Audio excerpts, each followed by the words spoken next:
Hi friends, you are most welcome for Saruti and thanks to watch our YouTube channel Teaching and Learning.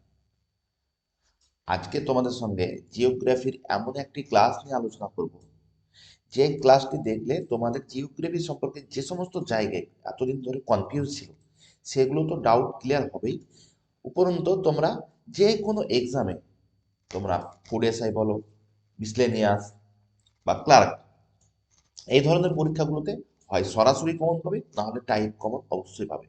আজকের ক্লাসটি সকলের কাছে অনুরোধ, তোমরা কেউ স্কিপ করবে না, পুরো ভিডিওটি দেখো, তাহলে 100% বলছি জিওগ্রাফি সম্পর্কে তোমাদের নলেজ গেইন হবেই। তো চলো দেখি আজকের প্রথম প্রশ্ন কি আছে, এবং আমি চেষ্টা করেছি যে যে সমস্ত প্রশ্নে ম্যাপ আনা যায় সেই ম্যাপ দিয়ে তোমাদেরকে ভালোভাবে বোঝানো। দেখো প্রথম প্রশ্ন কি আছে, অক্ষাংশ অনুসারে ভারত কোন গোলার্ধে অবস্থান করে। তো ভারতের ম্যাপ দেখতে পাচ্ছ এখানে তোমরা। তো এই যে দাগগুলো দেখতে পাচ্ছ, মিডিলে একটা মোটা দাগ, এইগুলো যে দাগগুলো দেখতে পাচ্ছ তোমরা, ধরো লালটা দিই তাহলে বোঝাতে সুবিধা হবে। এই যে দাগগুলো দেখতে পাচ্ছ, এই দাগগুলো হচ্ছে অক্ষরেখা, অর্থাৎ পূর্ব পশ্চিম বরাবর যে দাগগুলো আছে পৃথিবীকে ভাগ করেছে বৃত্তাকারে, সেগুলোকে বলা হয় অক্ষরেখা। তার মধ্যে এইটা হচ্ছে প্রধান অক্ষরেখা, মানে মিডিলে যেহেতু আছে, যদিও একে আমরা নিরক্ষরেখা বলি। তো এটি পৃথিবীকে দুই ভাগে ভাগ করেছে, একটা আপার সাইড, একটা লোয়ার সাইড। আপার সাইডটা হচ্ছে উত্তর গোলার্ধ আর নিচেরটা হচ্ছে দক্ষিণ গোলার্ধ। তো আমাদের ভারত কোথায় অবস্থিত, দেখতে পাচ্ছি এইখানে আছে ভারত আমাদের, তাই না? তাহলে ভারত উপরে আছে মানে উত্তর গোলার্ধে অবস্থান করছে, তাহলে ভারত হচ্ছে উত্তর গোলার্ধে। আবার এখানে নোট লিখে রেখেছি দেখো, দ্রাঘিমা অনুসারে ভারত পূর্ব গোলার্ধে অবস্থিত। এটা কি করে দেখো, এইখানে আবার উত্তর দক্ষিণ বরাবর যে দাগগুলো দেখতে পাচ্ছ, এই যে দাগ উত্তর দক্ষিণ বরাবর, এই যে দাগগুলো দেখতে পাচ্ছ, এই মিডিলে যে দাগটা আছে মূল মধ্যরেখা, এটি আবার পৃথিবীকে দুই ভাগে ভাগ করেছে। একটা হচ্ছে পূর্ব এই পশ্চিম দিক, আর একটা হচ্ছে পূর্ব দিক। তাহলে আমাদের ভারত এখানে অবস্থিত, তার মানে পূর্ব দিকে অবস্থিত। তার মানে দ্রাঘিমা অনুসারে আমাদের ভারত পূর্ব গোলার্ধে অবস্থিত। তাহলে এইটা তোমরা মাথার মধ্যে রাখবে। এইটা হচ্ছে যে অক্ষরেখা পৃথিবীকে দুই ভাগে ভাগ করেছে, একটা হচ্ছে উত্তর গোলার্ধ, একটা হচ্ছে দক্ষিণ গোলার্ধ। তো আমাদের ভারত যেহেতু উপরে অবস্থিত, এই জায়গায় অবস্থিত, তার জন্য উত্তর গোলার্ধে অবস্থিত। আবার দ্রাঘিমা যেহেতু উত্তর দক্ষিণ বরাবর আছে, ওরাও পৃথিবীকে দুই ভাগে ভাগ করছে, একটা হচ্ছে পূর্ব গোলার্ধ, একটা হচ্ছে পশ্চিম গোলার্ধ। তাহলে আমাদের ভারত এখানে অবস্থান করছে, মানে পূর্ব দিকে অবস্থান করছে, তাহলে আমাদের ভারত পূর্ব গোলার্ধে অবস্থিত। তাহলে এখানে যেহেতু বলেছে অক্ষাংশ অনুসারে ভারত কোন গোলার্ধে অবস্থান করে, তাহলে সঠিক উত্তর হয়ে যাবে উত্তর গোলার্ধ। যদি বলতো দ্রাঘিমা অনুসারে, তাহলে হয়ে যেত পূর্ব গোলার্ধ। তো আশা করি তোমাদেরকে বোঝাতে পেরেছি। তো চলো পরের প্রশ্নটা কি আছে দেখি। ভারতের মূল ভূখণ্ডের দক্ষিণতম বিন্দু হলো, এখানে ইন্দ্রা পয়েন্ট আমরা ছোট থেকে পড়েছি, বা বেশিরভাগ ছেলে মেয়ে ইন্দ্রা পয়েন্টের নামটা খুব মুখস্থ করে, এবং দক্ষিণ দেখলে ইন্দ্রাতে গোল করে দেয় বা রাইট মেরে দেয়, কিন্তু প্রশ্ন ভালো করে তোমাকে বুঝতে হবে। এখনকার কম্পিটিটিভ এক্সামে প্রশ্ন বেশিরভাগ একটু ঘুরিয়ে ঘুরিয়ে আসছে, ঠিক আছে? তোমাকে আমাদের যে পাঁচখানা পয়েন্ট আছে, প্রত্যেকটা পয়েন্ট সম্পর্কে জানতে হবে। তো এইদিক হচ্ছে সাউথ, এটা হচ্ছে সাউথ, এটা হচ্ছে নর্থ লেখা আছে, এন লেখা দেখতে পাচ্ছ, এটা পশ্চিম, এটা হচ্ছে পূর্ব। তো এখানে যে কালো কালো গুলো দেখতে পাচ্ছ, এগুলোকে বলে পয়েন্ট, ঠিক আছে? এটা হচ্ছে ইন্দ্রাকল, অর্থাৎ ভারতের উত্তরতম যে বিন্দু সেটাকে বলা হয় ইন্দ্রা কল। এটা হচ্ছে উত্তরতম বিন্দু, ঠিক আছে? সাউথে চলে আসি, এটা সাউথ হচ্ছে কন্যাকুমারী, এই যে গোল দেখতে পাচ্ছ, এটা কন্যাকুমারী।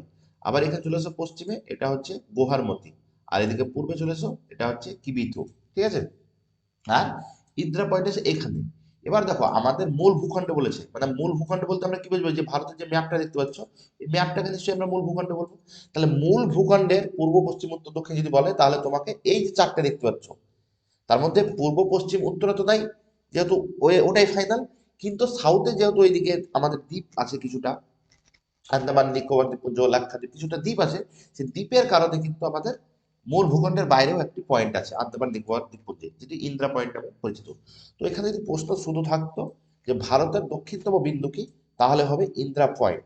কিন্তু যদি বলা হয় ভারতের মূল ভূখণ্ডের দক্ষিণতম বিন্দু কি, তাহলে তোমাকে বলতে হবে কন্যাকুমারী, কারণ মূল ভূখণ্ড হচ্ছে এটা, আর মূল ভূখণ্ডের যে পয়েন্ট সেটা হচ্ছে কন্যাকুমারী।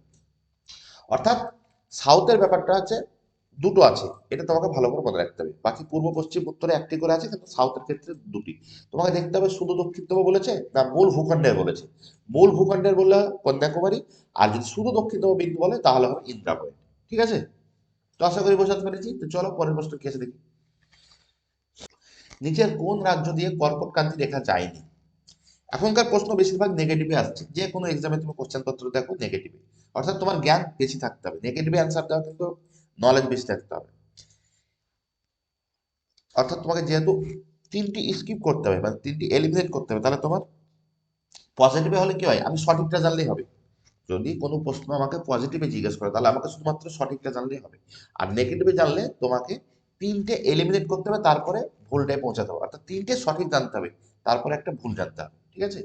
তো নিচের কোন রাজ্য দিয়ে কর্কটক্রান্তি রেখা যায়নি, এখানে ম্যাপ দিয়ে দিয়েছি, দেখতে পাচ্ছ তোমরা, ভারতের মিডিল দিয়ে যেটা গেছে এটা হচ্ছে কর্কটক্রান্তি রেখা, ঠিক আছে। তো দেখতে পাচ্ছ কোন কোন দিক দিয়ে গিয়েছে, এটা ম্যাপ করাই আছে, এটা গুজরাট। রাজস্থান যেহেতু এখানে একটু নিচে নেমে এসছে, মানে রাজস্থানও পড়ছে, তার জন্য গুজরাট, রাজস্থান, এটা মধ্যপ্রদেশ, হিন্দি হার্টল্যান্ড, ছত্তিশগড়, ঠিক আছে। তারপরে এখানে কি আছে, ঝাড়খণ্ড আছে, এটা কি আছে, ওয়েস্ট বেঙ্গল, এটা যেহেতু বাংলাদেশ এটা ধরবো না, ত্রিপুরা যেহেতু ভারতের মধ্যে বলেছে, আর এটা যে মিজোরাম। অর্থাৎ এই আটটি যে রাজ্য দেখতে পাচ্ছ, অর্থাৎ ভারতের মিডিলের রাজ্যগুলি যদি তোমার মনে থাকে, মিডিলে হিন্দি হার্টল্যান্ডের যে রাজ্যগুলি যদি মনে থাকে, মিডিলে ওই লাইনটা মনে রাখলেই তোমার কিন্তু অ্যান্সার হয়ে যাবে।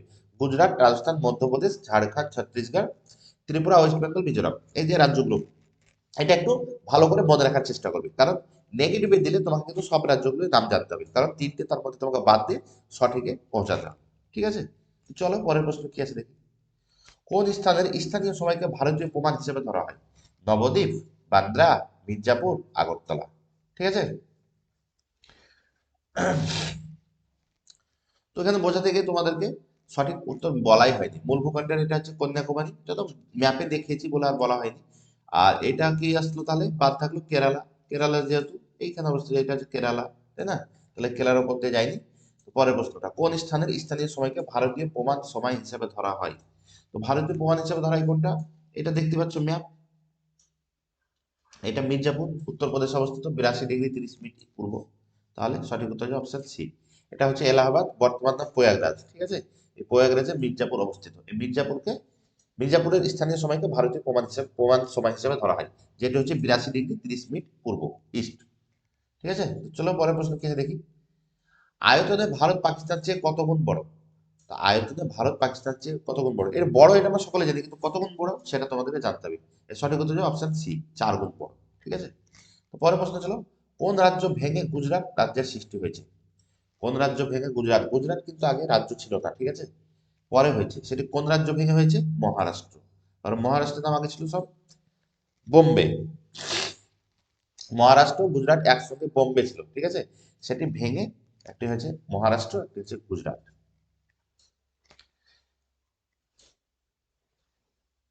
তো চলো পরের প্রশ্ন কি আছে দেখি। 3 বিঘা করিডোর পশ্চিমবঙ্গের কোন জেলায় অবস্থিত। এই 3 বিঘা করিডোরটা কি,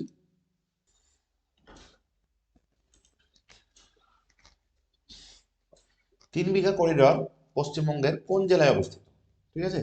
এটা হচ্ছে, এটা তার আগে একটু বলে দিই, এটা বাংলাদেশ শেষ হয়ে গেল, এটা হচ্ছে বাংলাদেশ, ঠিক আছে। তো বাংলাদেশ শেষ হয়ে যাওয়ার পরে এখানে দহগ্রাম, আঙ্গারপোট বলে দুটি উপজেলা আছে ওদের, ঠিক আছে। আবার এইটা হচ্ছে ভারতের মধ্যে চলে আসছে, এরকম করে এটা কিন্তু ভারতের মিডিল করে অবস্থান করছে। যেহেতু এইটা বাংলাদেশ, ছিটমহল, ছিটমহল ব্যাপারটা তোমরা জেনেছো নিশ্চয়ই জানো। তো ছিটমহল আসতে গেলে আবার কিন্তু ভারতকে ই করে আসতে হবে, ক্রস করে আসতে হবে, ঠিক আছে। তো ভারতকে আসার জন্য এই যে রাস্তা দেওয়া হয়েছে ওদেরকে, লিস্ট দেওয়া হয়েছে রাস্তা, এটি 3 বিঘা করিডোর নামে পরিচিত। অর্থাৎ বাংলাদেশের বর্ডার শেষ হয়ে যাওয়ার পরেও দুটো উপজেলা ওদের মানে মূল ভূখণ্ড থেকে দূরে অবস্থান করছে, অর্থাৎ ভারতের মিডিল অবস্থান করছে, ঠিক আছে। তাহলে আসতে গেলে তো রাস্তা লাগবে, তাই না, তো সে রাস্তা ভারত থেকে লিস্ট দিয়েছে, যেটি 3 বিঘা করিডোর নামে পরিচিত। এটি হচ্ছে কোচবিহার জেলায় অবস্থিত, ঠিক আছে। Option A is the right answer. Next, পূর্বে চেন্নাই শহর কি নামে পরিচিত ছিল। পূর্বে চেন্নাই শহর মাদ্রাজ নামে পরিচিত ছিল, option D is the right answer. Next, ভারতের 29তম রাজ্য কোনটি। ভারতের 29তম রাজ্য হচ্ছে তেলেঙ্গানা। জম্মু কাশ্মীর দেখে কনফিউজ হয়ে যাওয়ার কোনো ব্যাপার নেই, কারণ তোমাদেরকে বলি বর্তমানে ভারতের 28টি রাজ্য, এটা একটু বেশ কনফিউজ প্রশ্ন, তোমাদেরকে একটু ক্লিয়ার করে দিই। ভারতের বর্তমান রাজ্য কটি, 28টি, তাহলে 29তম রাজ্য কি করে হয়, কারণ এর আগে জম্মু কাশ্মীর যখন পূর্ণ রাজ্য ছিল, ঠিক আছে, তখন 29টি রাজ্য ছিল। কিন্তু তেলেঙ্গানা যখন ভাগ হয়নি, অন্ধ্রপ্রদেশের সঙ্গে একসঙ্গে ছিল, তখন কিন্তু 28টি রাজ্য ছিল। এবং তেলেঙ্গানা যখন 2014 সালে ভাগ হলো, তখন তেলেঙ্গানা কিন্তু 29 নম্বর রাজ্য হিসেবে আত্মপ্রকাশ করেছিল। পরে 2019 সালে যখন জম্মু কাশ্মীরকে আবার কেন্দ্রশাসিত অঞ্চল করে দেওয়া হলো, তার জন্য বর্তমানে আমাদের রাজ্যের সংখ্যা 28টি হয়েছে। কিন্তু প্রশ্নে যদি 29তম রাজ্য আসে তো অবশ্যই তোমাকে তেলেঙ্গানা সঠিক আনসার করে আসতে হবে। ঠিক আছে, তো চলো পরের প্রশ্নে কি আছে দেখি। নিচের কোনটি আয়তনে 28টি পূর্ণ রাজ্যের চেয়ে বড় তবু কেন্দ্রশাসিত রাজ্য? রাজ্য কোন রাজ্যটি এতটি, মানে আমাদের যে 28টি রাজ্য আছে পূর্ণ রাজ্য, তার মধ্যে 18টি রাজ্যের চেয়ে বড়, ইভেন আমাদের পশ্চিমবঙ্গের চেয়ে বড় রাজ্য, সেটি হচ্ছে Ladakh. Option D is the right answer. Ladakh কেন্দ্র পূর্ণ রাজ্য 18টি রাজ্যের চেয়েও আয়তনে বড়, কিন্তু কেন্দ্রশাসিত অঞ্চল এবং বিধানসভাহীন কেন্দ্রশাসিত অঞ্চল। লাদাখটি হচ্ছে বিধানসভাহীন, এখানে কোনো বিধানসভা নেই। ঠিক আছে, জম্মু কাশ্মীরকে যখন ভাগ করা হয় তখন জম্মু কাশ্মীর বিধানসভা আছে, বিধানসভা যুক্ত, আর লাদাখ হচ্ছে বিধানসভাহীন কেন্দ্রশাসিত অঞ্চল। ঠিক আছে, চলো পরের প্রশ্ন কি আছে দেখি। পরের প্রশ্ন, ভারতের পূর্ণ রাজ্যগুলির মধ্যে সবচেয়ে ছোট জেলা কোনটি? তো ভারতের যে পূর্ণ রাজ্যগুলি আছে তার মধ্যে সবচেয়ে ছোট জেলা হচ্ছে অপশন বি, মুম্বাই সিটি।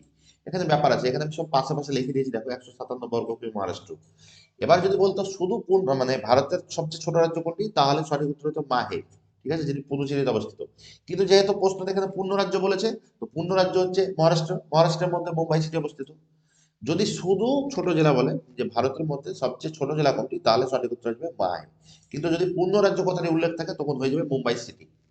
আর ভারতের সবচেয়ে বড় জেলা তোমরা জানো পাচ্ছ, গুজরাটে অবস্থিত, 35,652 বর্গ কিমি অবস্থিত এরিয়া বা আয়তন।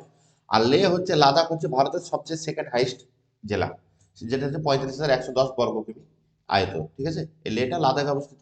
তাহলে এখানে দেখো পূর্ণ রাজ্যের মধ্যে সবচেয়ে বড় হচ্ছে কচ্ছ, ওভারঅলও কচ্ছ। ঠিক আছে, যদি পূর্ণ কেন্দ্রশাসিত অঞ্চল সমস্ত মিলিয়েও কচ্ছ। মুম্বাই সিটি হচ্ছে পূর্ণশাসিত পূর্ণ রাজ্যগুলির মধ্যে সবচেয়ে ছোট জেলা। লে হচ্ছে ওভারঅল সেকেন্ড এবং কেন্দ্রশাসিত অঞ্চলের মধ্যে বৃহত্তম। আর মাহে হচ্ছে ওভারঅলও তোমার হচ্ছে সবচেয়ে ছোট এবং কেন্দ্রশাসিত অঞ্চলগুলোর মধ্যেও ছোট। ঠিক আছে, চারটি অপশনই তোমরা ভালো করে মুখস্থ করে দেবে। তো চলো পরের প্রশ্ন কি আছে দেখা। ভারতের কোন রাজ্যকে রাইস বাউল অফ ইন্ডিয়া বলা হয়? এটি অবশ্যই অন্ধ্রপ্রদেশকে বলা হয়, অন্ধ্রপ্রদেশকে রাইস বাউল অফ ইন্ডিয়া বলা হয়। চলো পরের প্রশ্ন কি আছে দেখি।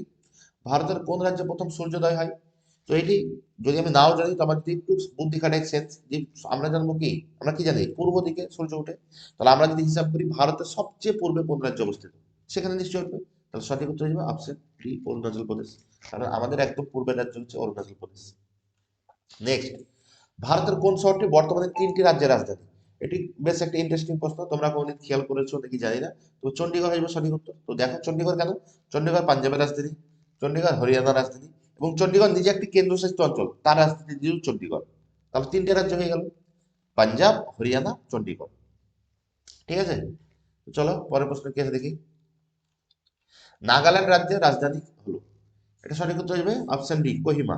তোমাদেরকে বলে দিই, উত্তর পূর্বের যে রাজ্যগুলি আছে প্রত্যেকটি রাজ্যের রাজধানী তোমাদেরকে জানতে হবে। কারণ যদি পরীক্ষাতে রাজধানী থেকে প্রশ্ন দেয় তাহলে 99% সম্ভাবনা হচ্ছে উত্তর পূর্বের রাজ্যগুলো উল্লেখ করা, যেহেতু এগুলো ছোট ছোট রাজ্য, তার জন্য এইগুলো সম্ভাবনা তোমরা যে কোনো এক্সামে দেখবে যেখানে রাজ্যের রাজধানীর কথা এসছে, যে পরীক্ষায় রাজধানী থেকে প্রশ্ন এসছে বেশিরভাগই এসছে উত্তর পূর্বের রাজ্যগুলি থেকে। যেমন রিসেন্ট যে লেডি কনস্টেবলের মেন পরীক্ষা হয়ে গেল, সেখানেও কিন্তু মণিপুর, সম্ভবত মণিপুর বা মিজোরামের রাজধানী দিয়েছিল। ঠিক আছে, তো এর সঠিক উত্তর হবে কোহিমা। তোমরা এই রাজ্যের রাজধানীগুলো কিন্তু অবশ্যই মনে করে রাখবে। ভারতের দীর্ঘতম সেতু কোনটি? ভারতের বর্তমানে দীর্ঘতম সেতু হচ্ছে অটল সেতু। ঠিক আছে, কারণ এর আগে ছিল ভূপেন হাজারিকা সেতু, তো এখন অটল সেতু হয়েছে, প্রায় 21-এর উপরে দৈর্ঘ্য, 21.8 বা এরকম তার দৈর্ঘ্য। ঠিক আছে, এটি হচ্ছে মুম্বাই থেকে নবী মুম্বাইয়ের মধ্যে যোগাযোগ স্থাপন করেছে। আর ভূপেন হাজারিকা তো ব্রহ্মপুত্র নদে অবস্থিত, মহাত্মা গান্ধী সেতু গঙ্গাতে, বিক্রমশিলা সেতু গঙ্গাতে। তো অটল সেতু হচ্ছে ভারতের দীর্ঘতম সেতু। চলো পরের প্রশ্ন কি আছে দেখি। ভারতের একমাত্র টিনের আকরিক উৎপাদনকারী রাজ্য কোনটি? এটা আমরা সকলেই জানি, ছত্তিশগড়। ঠিক আছে, Chhattisgarh is the right answer. Next, ভারতের কোন রাজ্যে দীর্ঘতম উপকূল রেখা আছে অর্থাৎ কোস্ট লাইন? এটা সঠিক উত্তর হয়ে যাবে অপশন বি, গুজরাট। গুজরাটে সবচেয়ে দীর্ঘতম উপকূল রেখা আছে। নেক্সট, চীনের ধানের ভান্ডার কোন প্রদেশকে বলা হয়? চীনের ধানের ভান্ডার বলা হয়, আমরা সেই ছোট্টতে পড়েছি, উপদানকে বলা হয় চীনের ধানের ভান্ডার। নেক্সট, পাঁচের ডান্ডি বলা হয় বাংলাদেশের কোন জেলাকে? ফরিদপুর, নোয়াখালী, চিটাগাং, নারায়ণগঞ্জ। এর সঠিক উত্তর হয়ে যাবে অপশন ডি, নারায়ণগঞ্জ। নারায়ণগঞ্জকে পাঁচের ডান্ডি বলা হয়। এই 21 নম্বর প্রশ্নটি দেখো, হিডেনবার্গ লাইন কোন দুটি দেশের মধ্যে অবস্থিত? তো হিডেনবার্গ লাইন জার্মানি আর পোল্যান্ডের মধ্যে অবস্থিত। ঠিক আছে, জার্মানি ও পোল্যান্ড, কারণ অনেক সময় সীমারেখা নিয়ে প্রশ্ন আসে। ভারত পাকিস্তানের মধ্যে কি আছে? র্যাড ক্লিফ, তাই না? ভারত পাকিস্তানের মধ্যে আছে র্যাড ক্লিফ।